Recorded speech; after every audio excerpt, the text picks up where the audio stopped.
بس یہ ذرا دیکھ لیں ان کو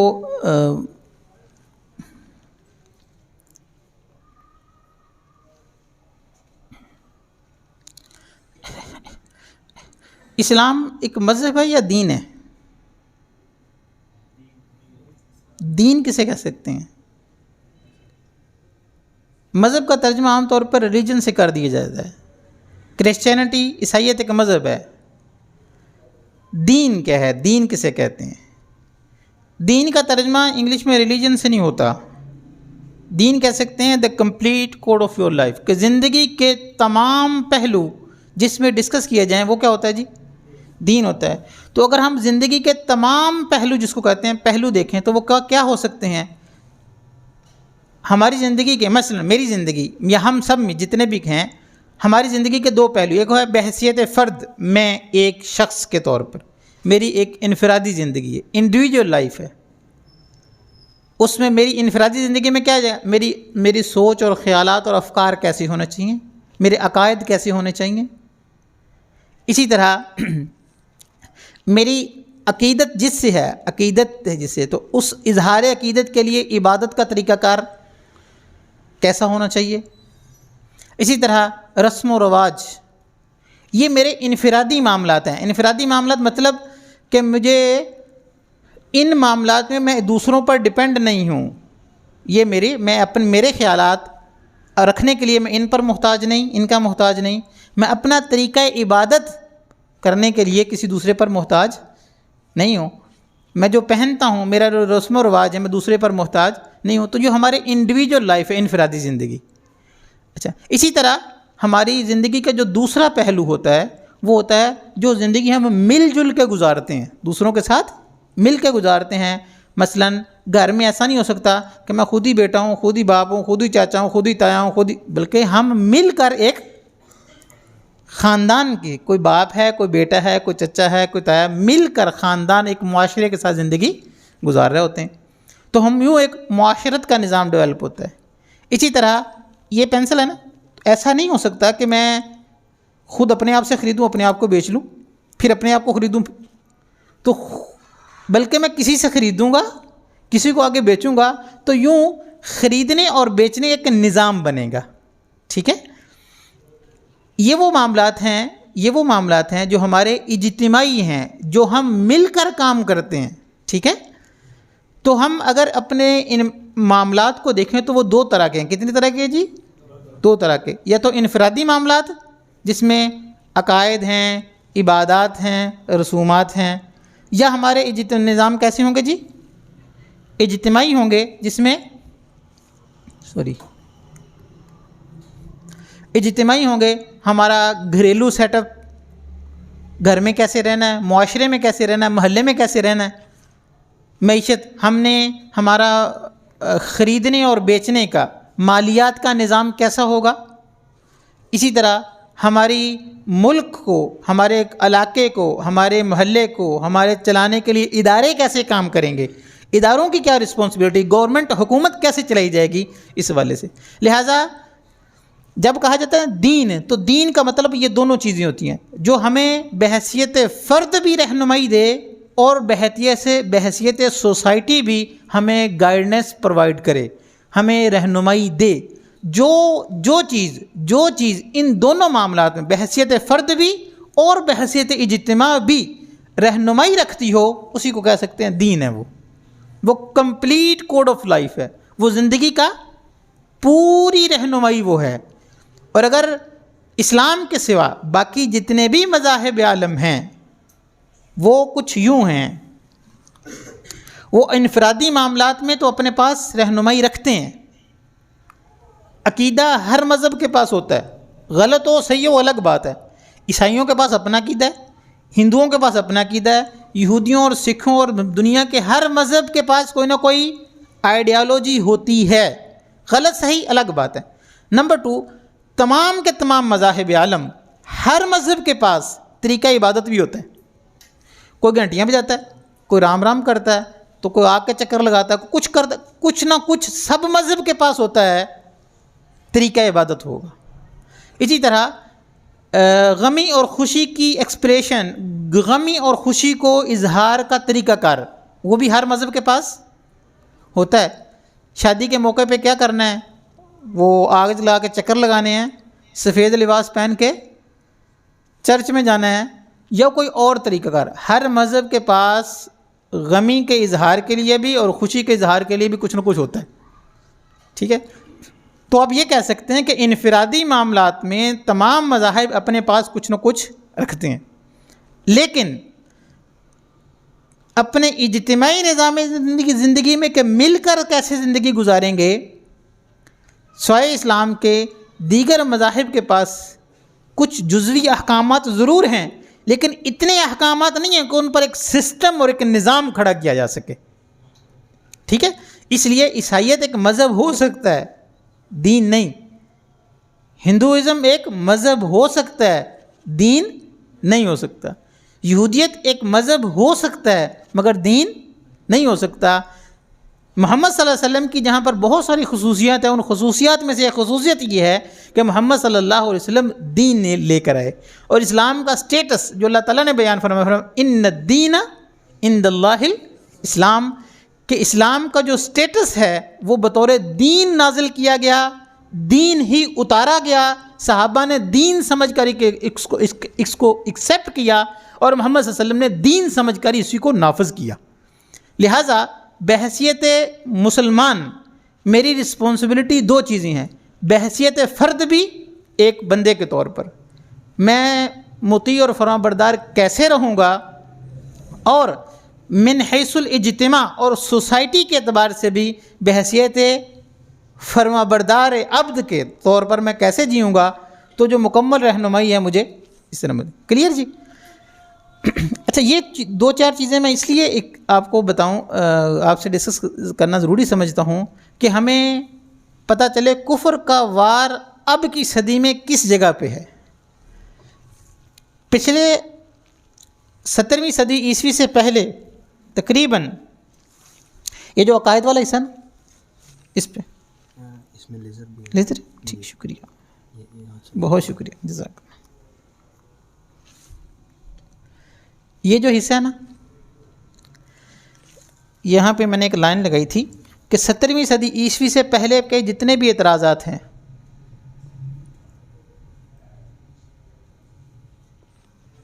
وہ سارے کے سارے اس پہ کھڑے ہیں۔ وہ قدریہ، مرجیہ، جہمیہ، معتزلہ، خوارج، وہ سارے اس پہ اٹیک کرتے ہیں۔ اور ایک بات سمجھ لیں، شیطان گمراہ ضرور ہے، بیوقوف نہیں ہے، چلا نہیں ہے، ٹھیک ہے؟ وہ صراط مستقیم سے ہٹانے کے جو راستے قرآن کہہ رہا ہے من الظلمات الی النور، اندھیرے بہت سارے ہیں، گزشتہ اندھیرے تھے وہ ایسے اس پہ اٹیک کرتا تھا۔ اب کے اندھیرے کیسے ہیں وہ ذرا سمجھ لیجئے گا، وہ سمجھانے کے لیے میں نے یہ سارا نقشہ آپ کے سامنے کھینچا۔ اس وقت کا اندھیرا کیسا ہے؟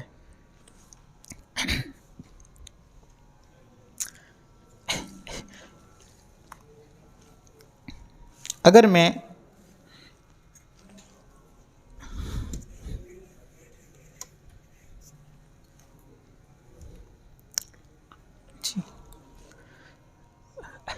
اس کو اگر مٹا دیا جائے اور یہ والا حصہ ختم کر دوں، لائن لگا دوں یہاں پہ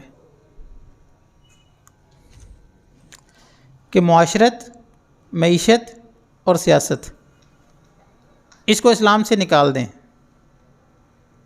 پھر پیچھے کیا رہ جائے گا؟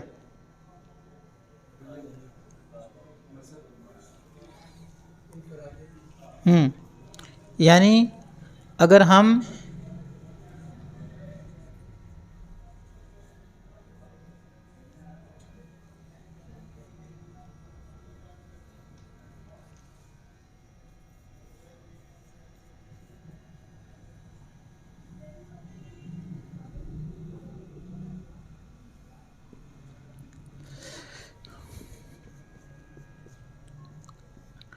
اگر کوئی شخص ایسا اسلام مانتا ہو،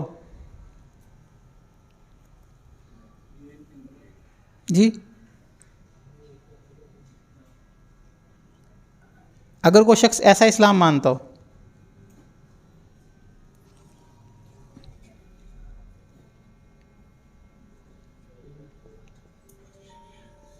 اس کو یہ کہتے ہیں سیکولر. ہم لوگ سمجھتے ہیں کہ سیکولر شاید کسی لباس کا نام ہے. اس نے پینٹ شرٹ پہنی ہوئی ہے, اس نے ٹائی شائی لگائی ہو, یہ سیکولر ہو سکتا ہے. اور اس نے چونکہ پگڑی پہنی ہوئی ہے اور اس نے چونکہ جبہ پہنا ہوا, یہ بندہ سیکولر نہیں ہو سکتا. سیکولر کسی لباس کا نام نہیں ہے جی. سیکولر اس نظریے کا نام ہے جو اپنے as according to Oxford dictionary میں یہی لکھا ہوا ہے, جو اپنے اجتماعی نظام زندگی سے, یہ اجتماعی نظام زندگی, فرد کی زندگی کیا تھی؟ انفرادی طور پر عقائد بھی ہیں, عبادات بھی ہیں, رسومات بھی ہیں. ٹھیک ہے جی. عقائد میں, عبادات میں, رسومات میں, مسجد آنے جانے میں, قرآن کی تلاوت کرنے میں, تسبیحات میں, درود شریف میں, باقی معاملات میں وہ اللہ اور اللہ کے رسول سے رہنمائی لینے کا پابند ہے. لیکن اپنے معاشرے کو کیسے چلانا ہے, اپنے مالی معاملات کو کیسے ہینڈل کرنا ہے, اور اپنے امور سیاست کو کیسے ہینڈل کرنا ہے, ان معاملات میں وہ محمد رسول اللہ صلی اللہ علیہ وسلم سے رہنمائی لینے کا قائل نہ ہو. اس کے بھی 2-3 ورژن ہیں. قائل کیوں نہیں ہے؟ نمبر 1, پہلی وجہ, وہ جو باتیں آئی تھیں, وہ جو احکامات آئے تھے وہ ٹھیک تھے, ہم تک پہنچتے مولویوں نے گڑبڑ کر دی. ایک وجہ. دوسری وجہ, وہ جو احکامات آئے تھے وہ احکامات اپنے اندر اتنی جان نہیں رکھتے کہ وہ آج کے بدلے ہوئے حالات کو گائیڈ کر سکیں. ٹھیک ہے جی. تیسری وجہ, وہ جو احکامات آئے تھے وہ احکامات بھی طاقتور, مضبوط اور لاجیکل تھے, اور وہ ہم تک پہنچ بھی صحیح گئے ہیں. لیکن چونکہ ہم UN کے اور فلاں کے معاملات میں معاہدے کر چکے ہیں, لہٰذا آج ہم ان احکامات پہ نہیں چل سکتے. وجہ کوئی بھی ہو, پہلا بہانہ ہو, دوسرا ہو یا تیسرا ہو, یا اس کے علاوہ کوئی اور ہو. 3 مارکیٹ میں یہ 3 چل رہے ہیں آج کل. ٹھیک ہے, مارکیٹ میں یہ 3 چل رہے ہیں. وہ پہلی بات ہو, دوسری ہو, تیسری ہو, یا اس کے علاوہ کوئی اور بات ہو. جب بھی یہ کہا جائے کہ ہم اپنے اجتماعی نظام زندگی کو خدا اور رسول کی رہنمائی کے بغیر خود سے ہینڈل کر لیں گے, اس کو کیا کہتے ہیں جی؟ وہ سیکولر ہوتا ہے. As according to Oxford dictionary یہی لکھا ہوا ہے, اپنی اجتماعی نظام زندگی سے دین کو بے دخل کرنا سیکولرزم کہلاتا ہے. ٹھیک ہے جی.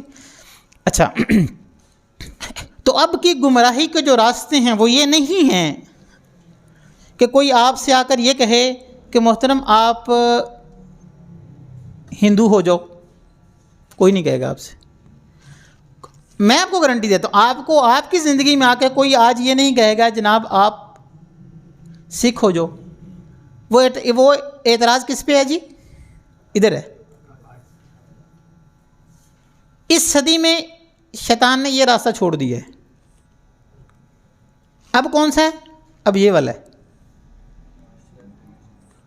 اس کو یہ چاہیے کہ یہ بندہ مومن اللہ کے دربار میں جب حاضر کیا جائے تو یہ اس کا لسٹ نافرمانوں کی لسٹ میں شامل ہو.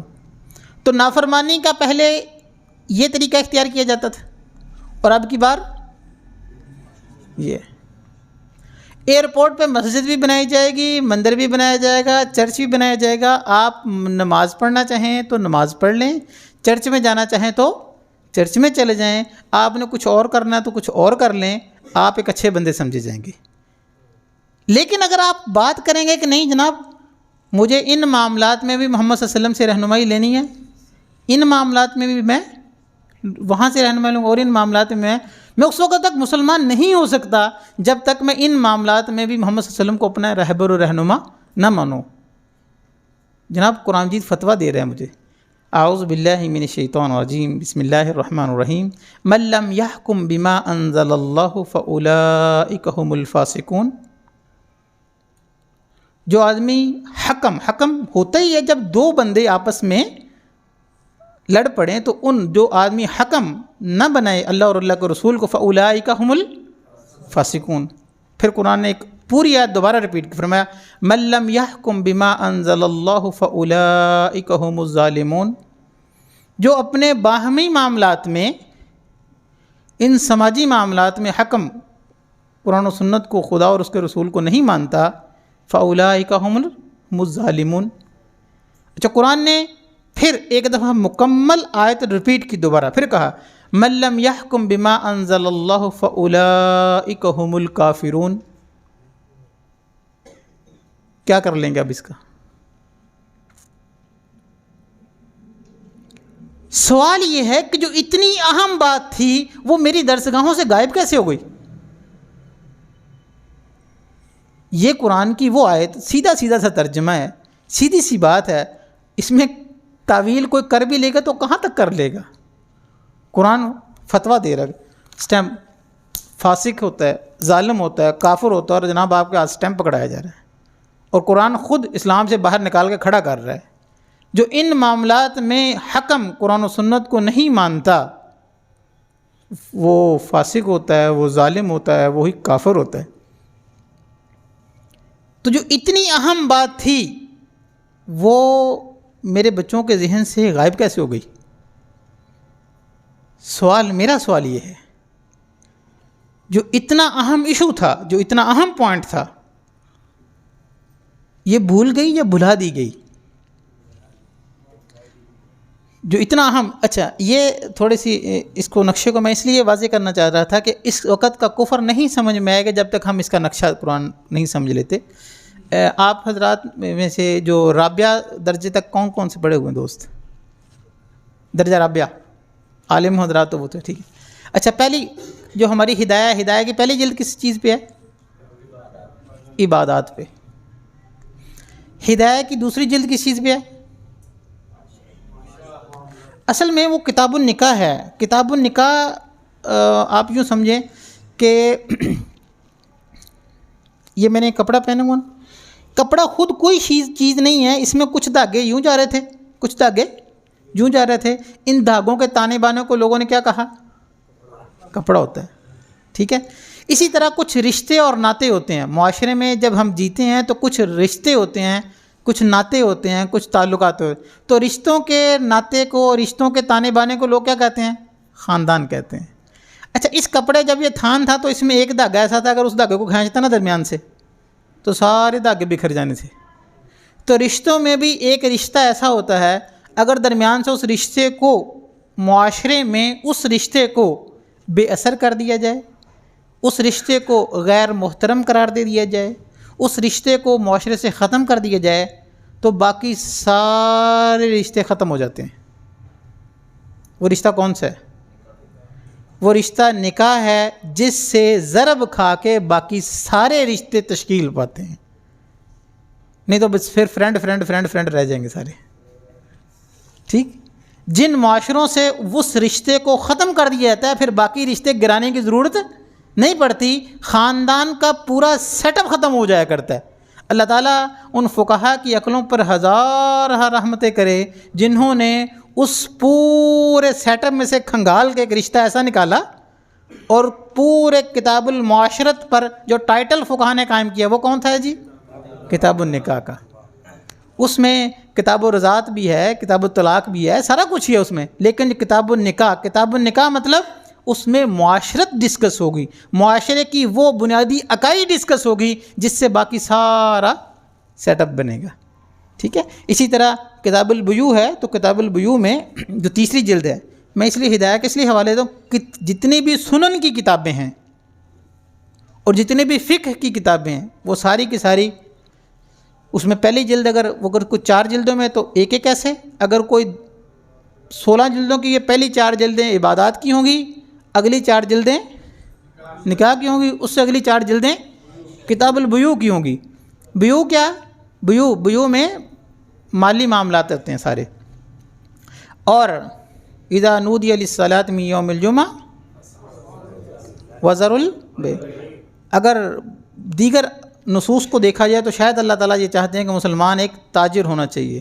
خریدنے مالی معاملات کو مال حاصل کرنے کے 3-4 طریقے ہو سکتے تھے، لیکن جو ٹریڈنگ تھا، ٹریڈنگ جن کے پاس ہوتی ہے، تجارت جن کے پاس ہوتی ہے، دنیا کا اکثر پیسہ اسی قوم کے پاس ہوتا ہے. ٹھیک ہے جی. تو اللہ تعالیٰ تو فقہا نے کتاب پورے مالی معاملات پر بیوع کا لفظ لگایا. ٹھیک. اسی طرح کتاب الشفا بھی آپ پڑھتے ہوں گے، لیکن شفا کو تو کتاب البیوع میں نہیں ہونا چاہیے تھا. کچھ میں اپنا پلاٹ بیچوں گا نہیں تو شفا کیسے ثابت ہوگا؟ شفا ثابت ہونے کے لیے ضروری تھا نا کہ میں بیچوں تو کوئی شفا کر سکتا ہے، میں بیچوں گا نہیں تو شفا کون کیسے کر لے گا. لیکن کتاب الشفا وہ اگلی جلد میں چلا جاتا ہے اور بیوع پیچھے رہ جاتا ہے. کبھی سوچا آپ نے کیوں ہوتا ہے؟ جن معاملات میں گورنمنٹ اور اسٹیٹ انوالو ہوتی ہے نا، کتاب القاضی، احکام القاضی، وہ سارے کے سارے اس ادھر چلے جاتے ہیں. ٹھیک ہے جی. اچھا، سوال یہ ہے کہ ہماری شریعت کا 1/3 حصہ اس پہ کھڑا تھا، عبادات کو نکال کے، نماز، روزہ، حج، زکوٰۃ نکال کے.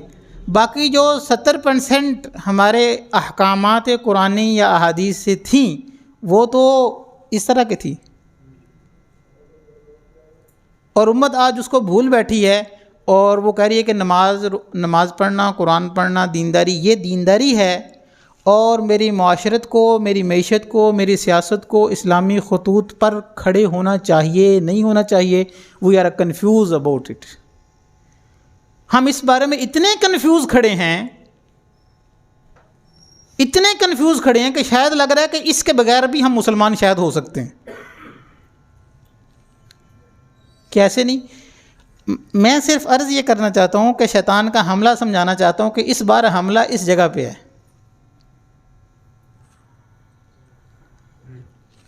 ٹھیک ہے جی. حملہ اس جگہ پہ ہے. اس کو اگر ڈیٹیل سے آپ دیکھیں نا، تھوڑا سا اگر ہم اس کو اور زوم ان کریں، جس طرح عبادات میں فرض اور نفل ہوتے ہیں نا. میں نے 2 رکعت میں نے نماز پڑھی، نماز کے سیٹ اپ کے ساتھ نماز کی طرح کی اور عبادت کی تو وہ کیا ہوگی؟ فرضوں کے علاوہ جی نفل ہو جائے گی. وہ نوافل جن پر حضور صلی اللہ علیہ وسلم دوام اختیار فرماتے تو انہی نفلوں کو سنتیں کہتے ہیں. اچھا، میں نے فرض روزے رکھے، اسی سیٹ اپ کے ساتھ جب کچھ اور رکھے تو کیا کہلائے جی؟ نفل روزے کہلائے. ٹھیک. تو فرض کی طرح کی جب اور عبادت کرتے ہیں وہ کیا ہوتے ہیں جی؟ نفل ہوتے ہیں. جس طرح عبادات میں فرض اور نفل ہوتے ہیں نا، اس میں بھی فرض اور نفل ہوتے ہیں.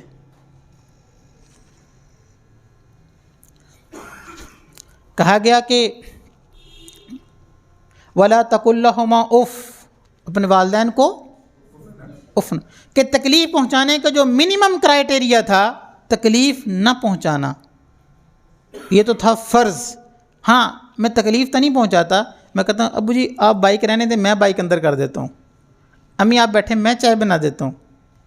تو یہ آپ کے نفل شمار ہوں گے.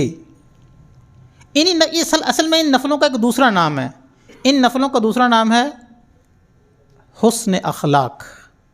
انک لعلی خلق عظیم. اگر ان نوافل کی فہرست کسی نے تلاش کرنی ہو تو وہ جتنی بھی سنن کی کتابیں ہیں اور حضور صلی اللہ علیہ وسلم کو ان معاملات میں جو کرتے دیکھو گے وہ نفل پہ کھڑا پاؤ گے. ٹھیک ہے جی. مختصر یہ. اچھا جی، ہم اپنی بات کو آگے لے کے چلتے ہیں کہ ہمارے دین کا نقشہ جو محمد صلی اللہ علیہ وسلم لے کر آئے، اس امت کے لیے دین لے کر، وہ دین ایسا ہے جو انفرادی معاملات میں بھی ہمیں گائیڈ کرتا ہے اور ہمیں اجتماعی معاملات میں بھی گائیڈ کرتا ہے. اور قرآن دھمکی دے کر ساتھ کہتا ہے مَن لَّمْ يَحْكُم بِمَا أَنزَلَ اللَّهُ فَأُولَٰئِكَ هُمُ الْكَافِرُونَ. جو ان معاملات میں محمد صلی اللہ علیہ وسلم سے رہنمائی لینے کا قائل نہیں ہے وہ مسلمان نہیں ہوتا. اور اس وقت کا کفر وہ اس بات کا متقاضی ہے آپ سے. وہ کہہ رہا ہے کہ آپ داڑھی رکھ لیں، پگڑی پہن لیں، نماز پڑھا کریں، سارا کچھ کیا کریں، لیکن آپ کے مالی معاملات، آپ کے محلے کے رہن سہن، طریق و اطوار اور آپ کی حکومتوں کے سٹرکچر وہ ایسے ہونے چاہیے جیسے کہ ہم آپ کو بتائیں گے. ان معاملات میں آپ اگر دین و سنت کی بات کریں گے بھی تو ہم مار مار کے وہ حال کر دیں گے. ٹھیک ہے. اچھا جی، لہٰذا جب اسلام سے رہنمائی نہیں لینی تو پھر کس سے رہنمائی لینی ہے؟ تو اس کے لیے کفر نے ایک پورا سیٹ اپ بیان کیا جس کو میں آپ کو بتاتا ہوں.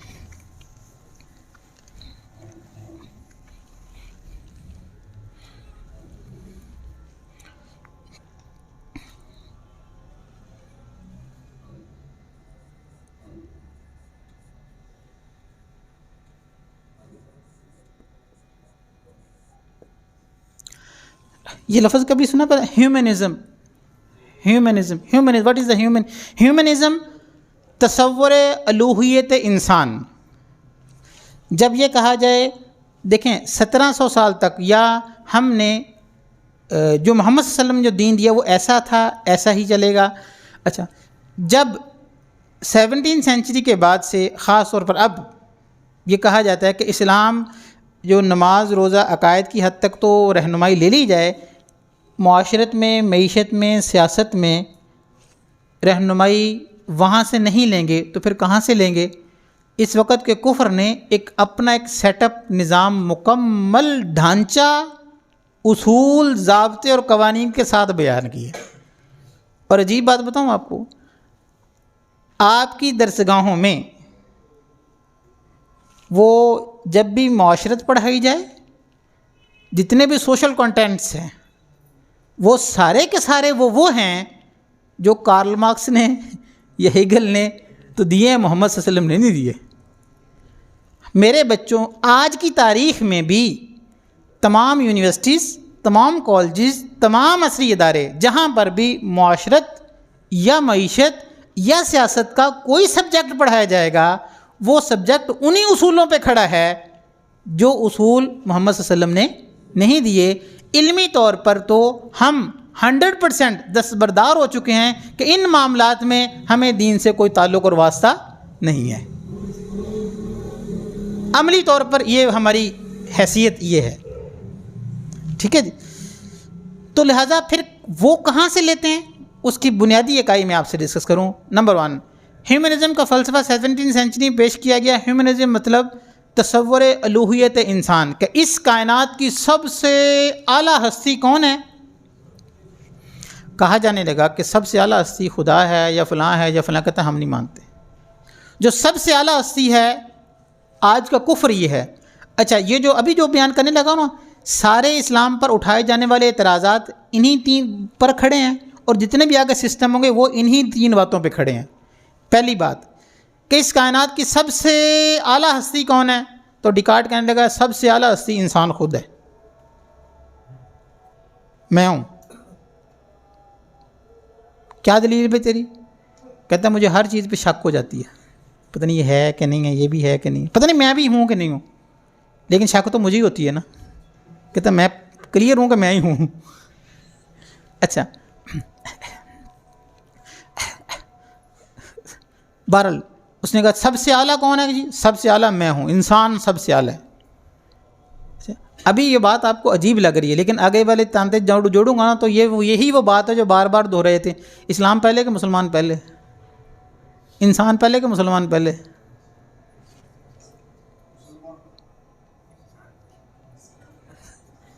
یہی وہ کفر ہے جو پڑھایا جاتا ہے کہ جناب اسلام انسان پہلے. کیونکہ اس لیے کہ انسان کو کہا گیا کہ کائنات کی سب سے اعلیٰ ہستی کون ہے جی؟ انسان ہے. لیکن یہ میرا تصور تو نہیں ہے، مسلمان یا قرآن کا تصور تو نہیں ہے. اس کائنات کی سب سے اعلیٰ ہستی تو اللہ جل شانہ ہے. ٹھیک ہے جی. لیکن وہ کفر گوند کر جس طرح دیا جاتا ہے وہ یہی ہے.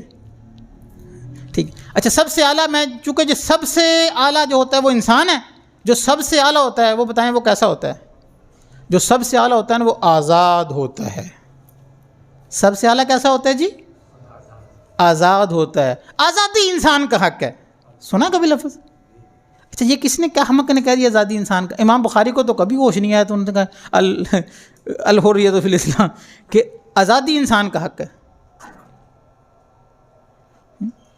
کیا ابدیت میرا سلوگن ہے؟ ہماری عظمت، شان، اہمیت اور بلندگی اور عروج اور معراج انسانیت وہ ابدیت میں ہے یا آزادی میں ہے؟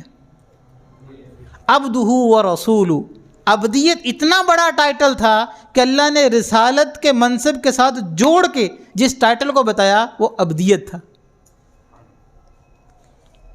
یہ مجھے کون سمجھا رہا ہے؟ آزادی انسان کا حق ہے، آزادی انسان کا حق ہے. ٹھیک، یہ وہ تصور ہے. چونکہ اس کائنات کی سب سے اہم ہستی بقول ڈیکارٹ کے، وہ چونکہ انسان ہے، انسان جو سب سے اہم ہوتا ہے، جو سب سے اعلیٰ ہے، وہ کیسا ہوتا ہے جی؟ آزاد ہوتا ہے. کیسا آزاد؟ میں جو چاہوں، چاہنا چاہوں چاہ لوں اور اپنی چاہت کو عمل میں لے آؤں. میں فکری طور پر بھی آزاد ہوں، میں اخلاقی طور پر بھی آزاد ہوں، میں معاشرتی طور پر بھی آزاد ہوں، میں اس جانور کی طرح ہوں. آپ نے کبھی ڈیفینیشن میں دیکھا نا، انسان وہ حیوان ہے، انسان وہ حیوان ہے. کسی نے کہا یہ حیوان معاشیت ہے، حیوان سوشل اینیمل ہے، فلاں اینیمل ہے. سارے کے سارے فلسفی مل کے بھی انسان کو حیوانیت سے نہیں نکال پائے. ٹھیک ہے جی. جبکہ اسلام نے جو، قرآن نے جو سٹیٹس بیان کیا، یہ اللہ کا عبد ہے. اس کا سٹیٹس کیا ہے جی؟ اللہ کا عبد ہے. اس لیے ان سارے فلاسفرز کو سہارا لینا پڑتا ہے پھر ڈارون کی تھیوری کا، کہ گھومتا پھرتا ایک اسپیشی آ گیا جناب، اور وہ سائنٹیفکلی بھی اپرووڈ نہیں ہے. لیکن 12ویں جماعت کے سارے بچوں کو یہی پڑھایا جائے گا کہ ڈارون جو تھیوری آف ڈارون وہ یہ تھی. او بھائی بتاؤ نا میرے بچوں کو کہ وہ حضرت آدم کی اولاد میں سے ہیں اور وہ اللہ کے خلیفہ تھے، اور وہ اس کائنات میں ایک مقصد کے لیے مبعوث کیے گئے، اور میری زندگی کا مقصد ایک گھومتے ہوئے کیڑے نما جانور کی طرح نہیں ہے، میں ایک مقصد کے لیے تخلیق کیا گیا ہوں. ٹھیک ہے. اچھا، ہم اپنے پوائنٹ پر آتے ہیں، ہم الجھ گئے تھوڑا سا. اچھا، اس کائنات کی سب سے اہم ہستی کون جی؟ اس نے کہا کہ انسان ہے. جو سب سے اہم ہے، جو سب سے اہم ہے انسان. پہلا اس کا حق کیا بنا جی؟ آزادی انسان کا حق ہے. تو آزادی کیسی آزادی؟ جو چاہنا، جو سوچنا چاہے سوچ لے. اچھا، پہلے سب اس تخم باطل کو پانی دیتے ہیں، اور جب وہ نبی صلی اللہ علیہ وسلم کے خاکے چھاپتے ہیں تو پھر کہتے ہیں نہیں ایسے نہیں ہونا چاہیے تھا. وہ کہتا نہیں مجھے فریڈم آف اسپیچ حاصل، مجھے فریڈم آف اسپیچ حاصل ہے، میں جو بکواس کرنا چاہوں کر سکوں، مجھے آزادی ہے. اور بھائی کیا ہم میں اتنی اخلاقی جرت نہیں ہونی چاہیے؟ بھائی یہ نظریہ کہاں سے لے کے آئے ہو؟ یہ ہمارا نظریہ نہیں ہے. ہمارا سلوگن، ہماری آئیڈینٹی، ہماری شناخت، ہمارا عظمت کی چیز وہ عبدیت ہے. اللہ کا عبد بن کے جینا، یہ ہماری شان ہے. ٹھیک ہے. اور یہ اچھا، دوسرا یہ کہ برصغیر میں صرف لنڈے کی پینٹیں امپورٹ نہیں ہوتی، نظریات بھی امپورٹ ہوتے ہیں. نظریات امپورٹ ہوتے ہیں. یہ لنڈے کے نعرے ہیں بھائی جان. فریڈم آف اسپیچ اور فریڈم ایکسپریشن اور فریڈم اور فلاں، یہ لنڈے کے وہاں سے امپورٹ ہو گئے ہیں، ہمارے نہیں ہیں یہ. اچھا، چونکہ یہ سارے کے سارے انسان آزاد ہیں، یہ بھی آزاد ہیں، یہ بھی آزاد ہیں، اپنے خیال میں، فکر میں، نظریے میں، سوچ میں سب آزاد ہیں. تو یہ بھی آزاد، وہ بھی آزاد، وہ بھی. اتنے سارے شریر خدا کیسے مل کے رہیں گے؟ مساوات.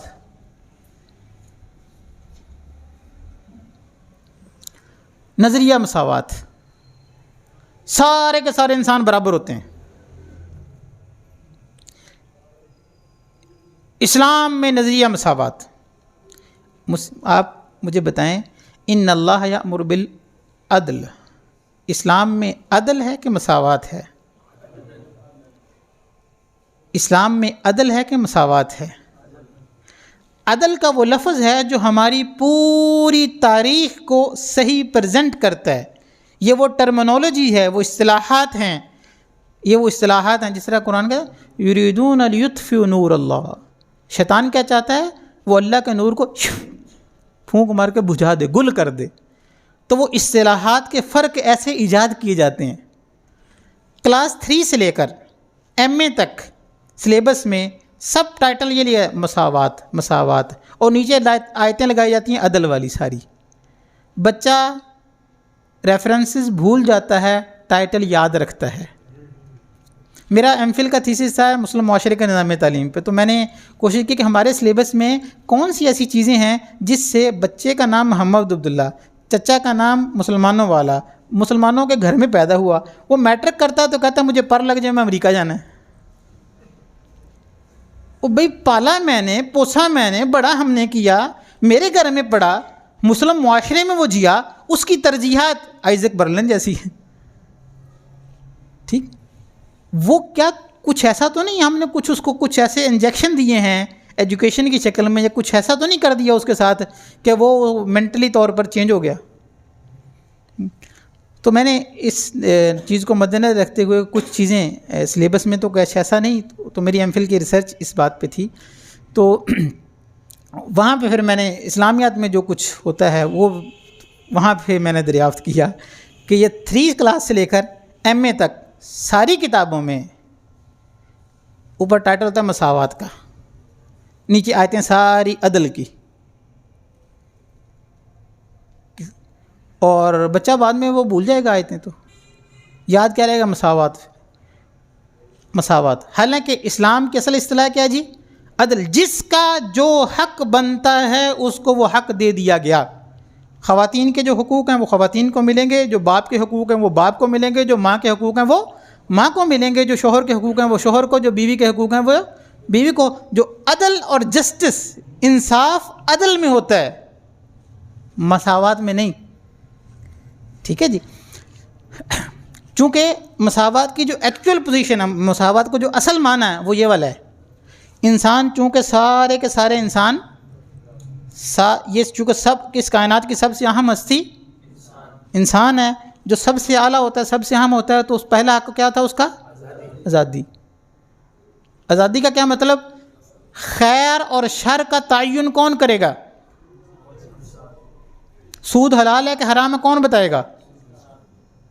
صحیح اور غلط کا تعین کون کرے گا؟ من حیث الفرد یا من حیث الاجتماع؟ بہرحال یہ حق کس کے پاس رہتا ہے؟ اگر آزادی انسان کا حق ہے تو. ٹھیک، کیا مسلمان کوئی ایسا کہہ سکتا ہے؟ لیکن اس وقت ڈسکس ان چیزوں پہ نہیں ہوگی. ہے ایسے ہی، لیکن اس پر جو آگے مظہر چلے گا، جو سسٹم چلے گا، اس پہ سب کھڑے کر دیے جائیں گے. اچھا، مساوات. اچھا، جب آپ سارے کے سارے انسان برابر ہوتے ہیں، مرد اور خواتین برابری کے حقوق، برابری کے حقوق. وہ جو اعتراضات کی جو لسٹ میں نے آپ کو پڑھائی تھی، آزادی اور مساوات کا یہی اینگل فٹ کر کے آپ دیکھیں گے نا، آپ کو سارے وہ اعتراضات نظر آئیں گے. مسئلہ اسلام کا نہیں ہے، مسئلہ اس اینک کا ہے جس کے اندر سے آپ اسلام کو دیکھ رہے ہیں. جی، کہ جب اگر یہ اس میں گرد و غبار جمی ہوئی ہو، ٹھیک، اور میں کہوں کسی کو کہ جناب یہ تو گدلا ہے، اس کو دھو کے لاؤ، دھو کو بھائی اینک کو صاف کر لیا جائے. ٹھیک ہے. جو اعتراضات اسلام پر آج اٹھائے جا رہے ہیں کہ مرد 4 شادیاں کر سکتا تو عورت کیوں نہیں کر سکتی، طلاق مرد دے سکتا تو عورت کیوں نہیں دے سکتی، وہ سارے اعتراضات اس کی جنم پونجی ہیں. تو جرات مندی سے یہ کہہ دو نا بھائی اسلام میں مساوات نہیں، عدل ہے. جس کا جو حق بنتا ہے وہ ملے گا.